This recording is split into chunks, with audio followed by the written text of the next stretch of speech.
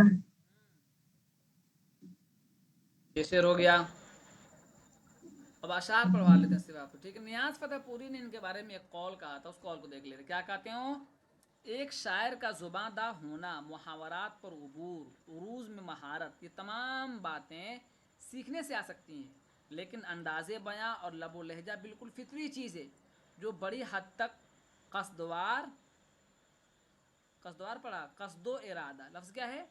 قصد و ارادہ یا کسب و کوشش کے حدود سے باہر ہے۔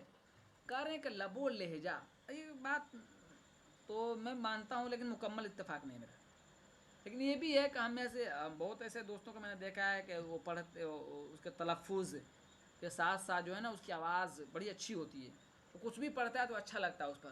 اور ہم سے کوئی کہے کہ ترنم میں پڑھیے، اشعار پڑھیے، تو شاید آپ کو پسند بھی نہیں، آپ کو لگے کہ آپ بونڈا پڑھتے ہیں، لیکن ہم میں سے کوئی ایسا ہے اس کو بتا دیں گے کہ فلاں شعر پڑھنا ہے، شروع، وہ پڑھے گا تو بڑھیا پڑھے گا، ٹھیک ہے۔ نیاز فتح پوری ان کے بارے میں کہا ہے، ٹھیک ہے۔ اب آگے غزل دیکھتے ہیں ہم لوگ، چلیے اس شعر کو پڑھیے، کوئی پڑھیے آپ میں سے،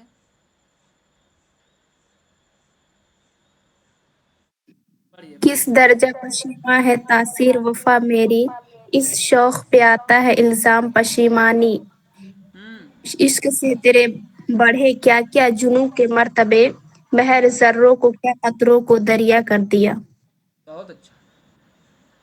کیا کریں، کس درجہ پشیماں ہے تاثیر وفا میری، اس شوق پہ آتا ہے الزام پشیمانی، عشق سے تیرے بڑھے کیا کیا جنوں کے مرتبے، مہر ذروں کو کیا قطروں کو دریا کر دیا، ٹھیک ہے۔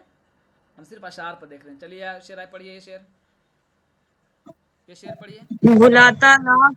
بلاتا لاکھ ہوں لیکن وہ اکثر یاد آتے ہیں، الہی تر کے الفت پر بھٹو کر یاد آتے ہیں، نہیں آتی ہے ان کی یاد مہینوں تک نہیں آتی، مگر جب یاد آتے ہیں تو اکثر یاد آتے ہیں۔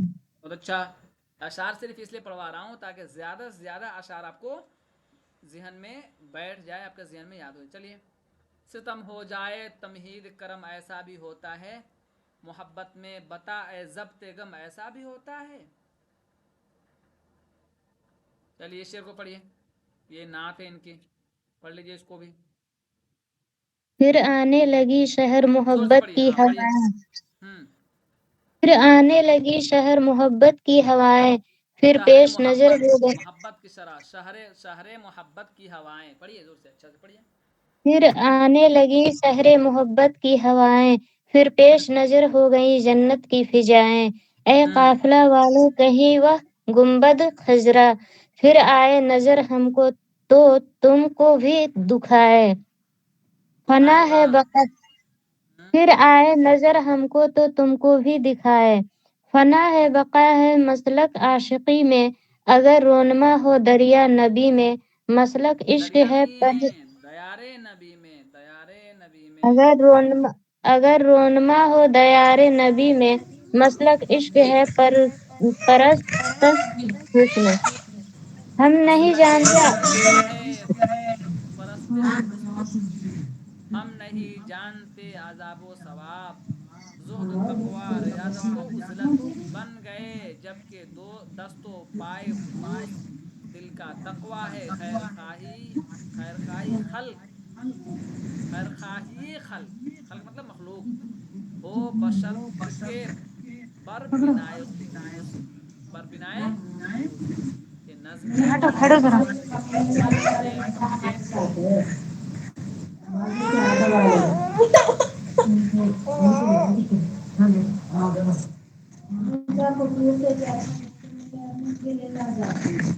مجنون ماہر، ہاں بند کر دیجیے بند کر دیجیے۔